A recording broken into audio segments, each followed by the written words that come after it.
Okay. Well, I want to listen. I want to say a final word of thanks, and then an invitation to all to stick around for we have a very compelling coda, a short video from Glib, and we can have a few more questions. But I especially want to thank at this point all three of our remarkable guests: Alla Koren of Time People Event, Alina Kravchenko of Donbass Online, and of course our partner in the Ukraine Journalist Project, Glib Golovchenko, president of the All-Ukrainian Association of Press Clubs, and our ace interpreter, Marina Prichodka of Razom for Ukraine. I don't know, Marina, do you want to translate that? And I'll go on. I have a few more words. Він вам дуже вдячний за вашу участь сьогодні. Дуже сильні коментарі всі ви надали. Тепер продовжуємо в іншому форматі. Він хоче показати відео, я так розумію, від Гліба, який був підготовлений. І може буде якась частина розмови після відео. And our special thanks to my colleague and co-chair of the Ukraine Project, Vivian Wall, Paris correspondent for Time and Fortune, our utterly indispensable technical wizard, Chad Bouchard.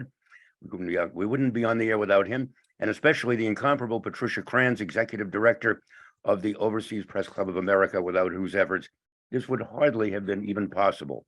I'm David Andelman in New York. I want to thank you for your attention and hoping you'll help out in our ongoing efforts on behalf of the media professionals of Ukraine. You can find a link on our homepage, opcofamerica.org, where you will also shortly find the video of today's Zoom event. And finally, we hope you'll stick around. Glib has a remarkable brief video called Mykolaiv Unbreakable. I'm confident you will all enjoy and find most moving, as I did. It's inspired me, and I know it will inspire you. And we can continue to invite you to comment in our chat function. We'll take as many questions as we can. And I have copied all of the chat questions. I will pass them along in written form if we don't get to you. And perhaps any of our three guests can answer them online if they would care to do that in the future. So, Chad, perhaps you could roll that short video from Glib, and then we can move to the chat about this.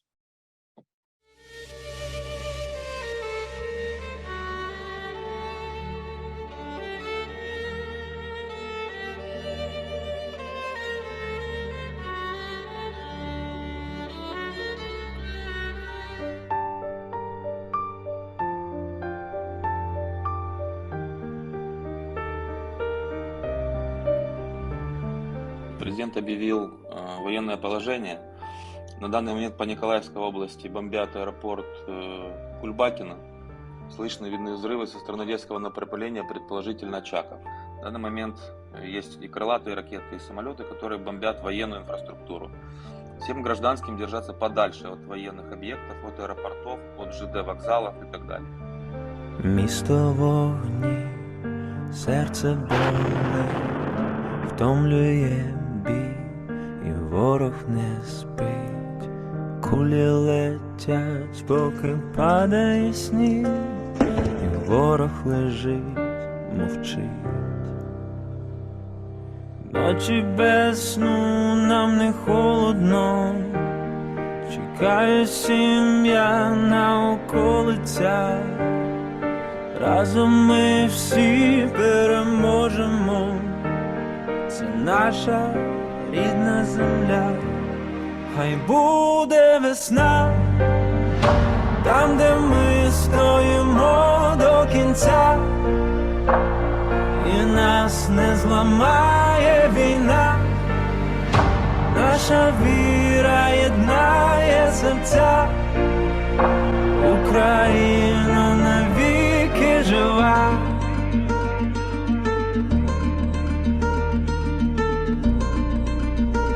Україна – це наша земля.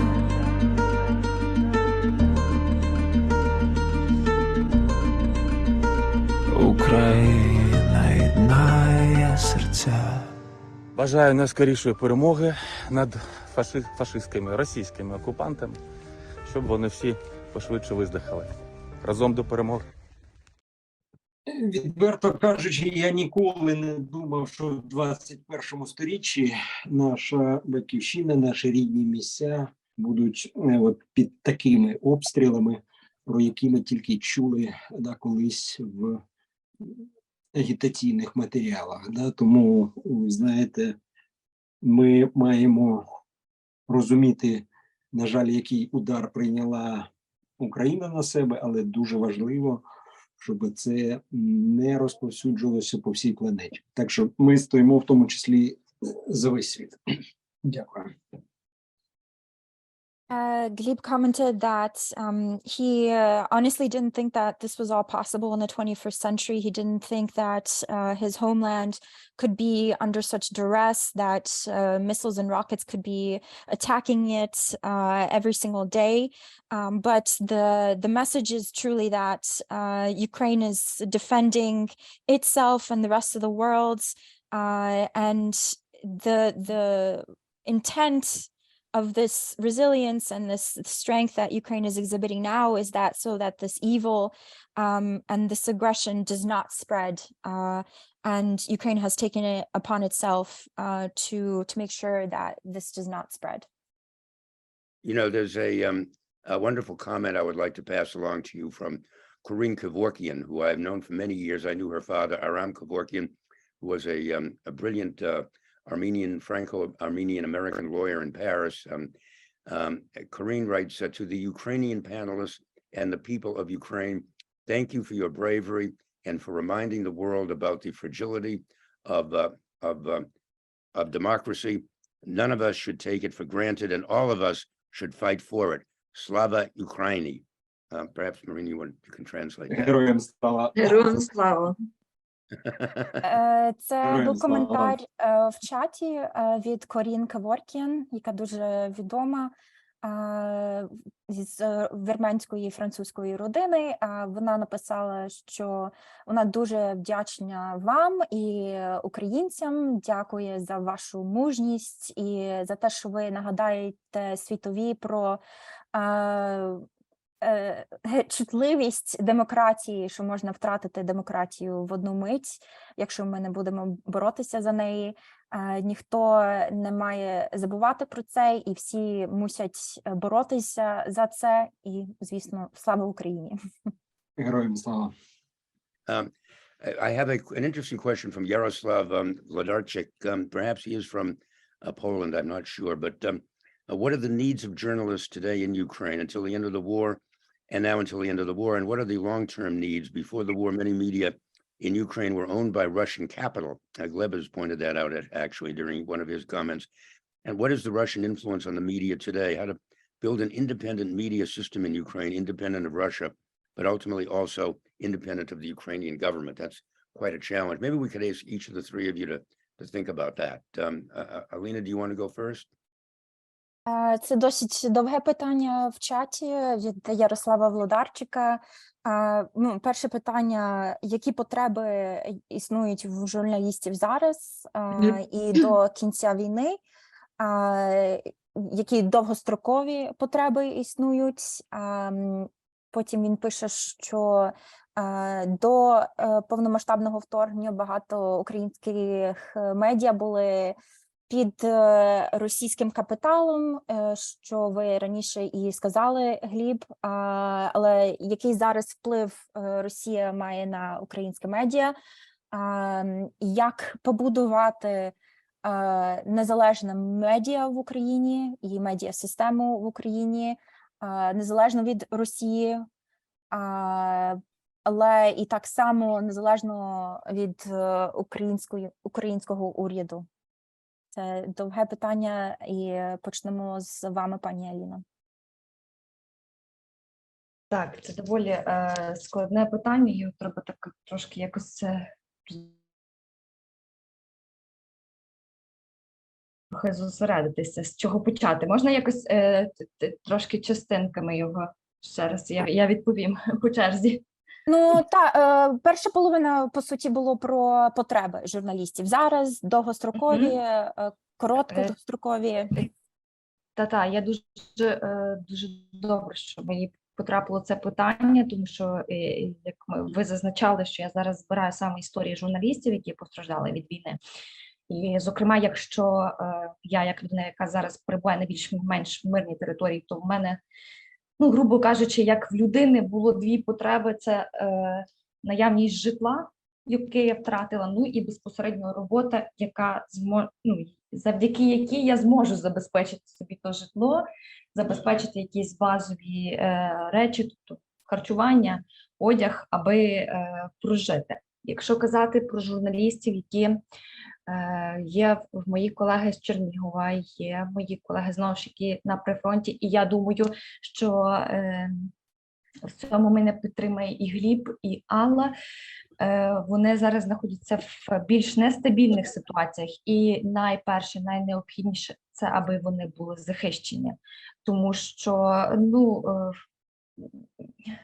ні для кого не секрет, я ж кажу, що вони часто можуть потрапляти під обстріли, і тобто захищені журналісти – це в першу чергу це те, що необхідно зараз.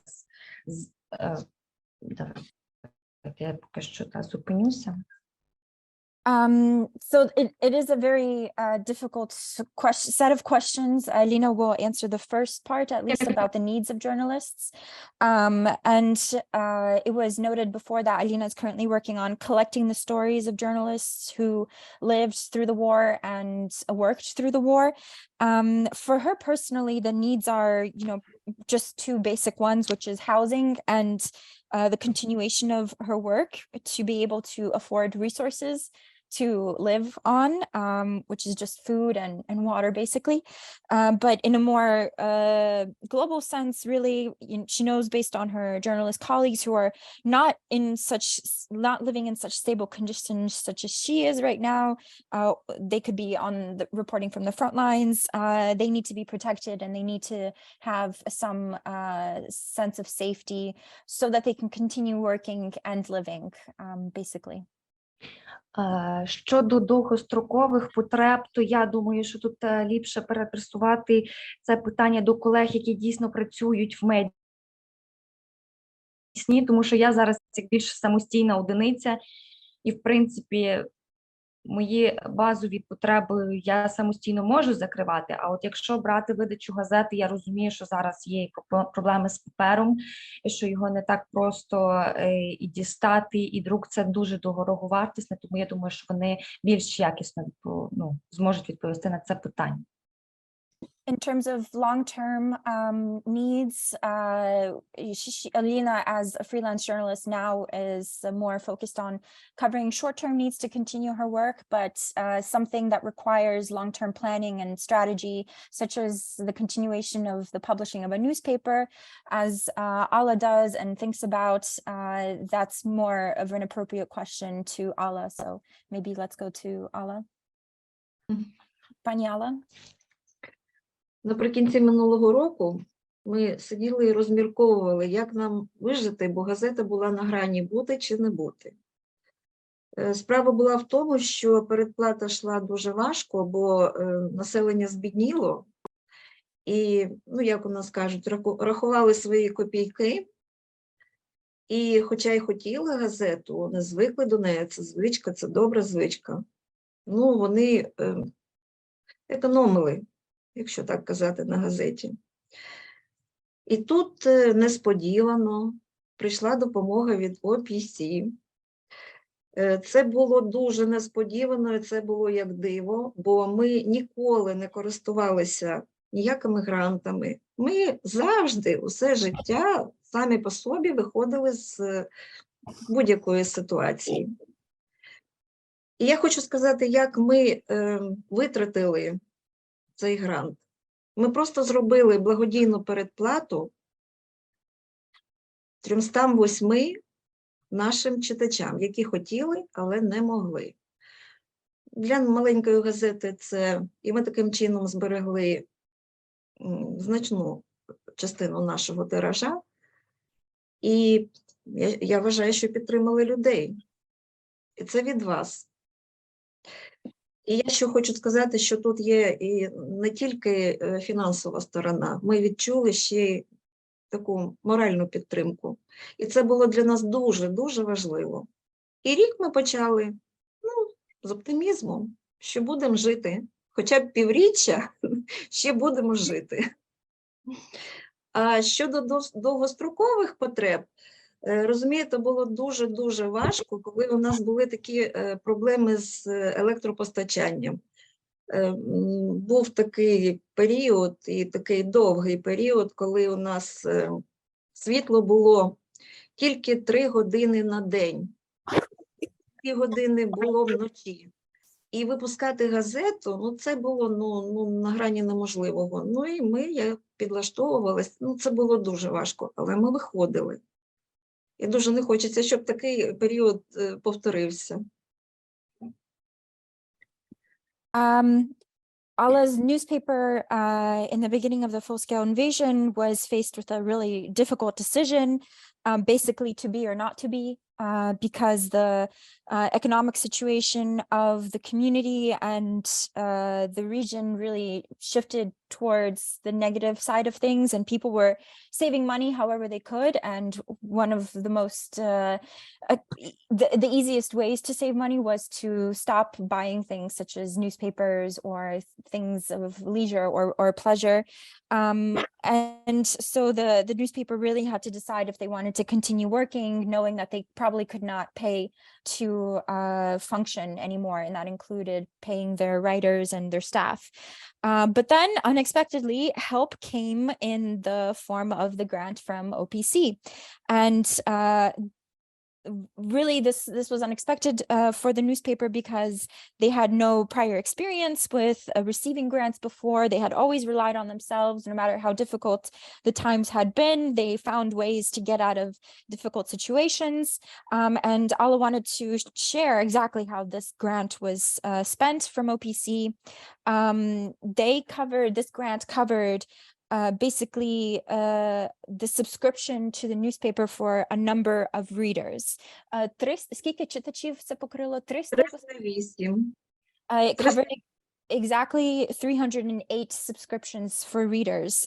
So this was the ability for 308 people to continue receiving the newspaper and continue having access to information and being connected to the world. This was the support that came from you. She wanted to emphasize the you being the people in attendance, OPC, and everyone who cares. But it was not only about money, it was also moral support. The newspaper and the community could think about the future with optimism now, knowing that this support existed and would continue to exist. And this goes without saying, though, that there were certain conditions that came up also unexpectedly and complicated the lives of the people and also the newspaper, one of those being the absence of electricity as attacks on the infrastructure of Ukraine started from Russia. There were long periods of time spent without electricity in the winter. This meant also long periods of uncertainty and not being able to plan for the future. There were times when there would only be 3 hours of electricity, and this made things like running a newspaper extremely difficult, but they innovated and they overcame even this challenge. І ще я хочу додати, я перепрошую. Тепер у мене інша небезпека. Мої спеціалісти переведені на мінімальну заробітну плату, і у мене є сумніви, що я зможу їх зберегти на роботі.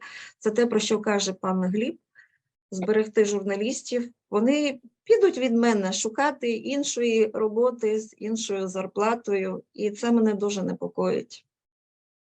And she just wanted to add on that there's now another danger on the horizon, which is not being able to pay journalists and specialists and staff properly, given the financial situation, and this means losing those journalists and losing the people that work for the newspaper, because they will be ultimately looking for better positions or better jobs because they have no choice. And if we're talking about, as Glib has mentioned previously, saving journalists and saving journalism in Ukraine, this is one aspect that will have to be dealt with. Ви знаєте, дуже дякую, що є можливість відповісти на це запитання, але розпочну з того, що хотів подякувати Ярослава за те, що він приділяв увагу Україні, а так складалося, що у нас же не було ще зв'язку, тому що під час агресії агресор кладе не тільки системи ППО і зв'язок. І вночі переважна більшість вдавалося нам нарешті зв'язатися, радитися і говорити про те, що можна зробити для української журналістики, українських медіа. Glib would like to thank Yaroslav for giving attention to Ukraine and being in asking these questions. In the beginning of the full-scale invasion, there was no signal, there was no communication, because one of the first things that was attacked was the communication grid. So many difficult conversations were held in the middle of the night with whoever was able to be in touch and get some sort of signal. От я все ж таки, Девід, відповім на питання, що треба робити. Ми хочемо, так, вже маючи досвід в Миколаєві разом з посольством Сполучених Штатів, коли ми зробили 20 робочих місць для журналістів, які залишилися в регіоні, але де знищені фактично медіа. От я вважаю, що в рамках нашої асоціації ми маємо створити 1000 робочих місць, на це закумулювати гроші для того, щоб отримати рік, щоб от не втратити фізично просто тих найкращих журналістів, які є сьогодні в Україні. Але це жорсткий відбір, хто має на сьогоднішній день таку величезну відповідальність. А за цей рік провести конференцію про те, якими ми бачимо медіа України. Я вважаю, що формула успіху має бути така: 30% Сполучені Штати, 30% Польща і 30% Україна.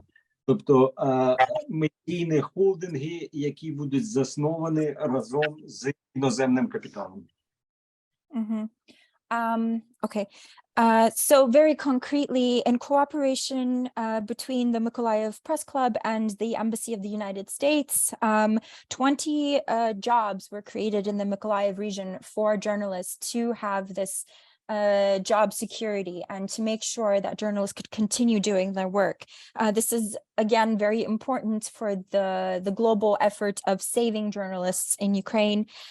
However, this means that those who are chosen for these secured positions are faced against very harsh criteria, and they have a very big responsibility on their shoulders to continue their work.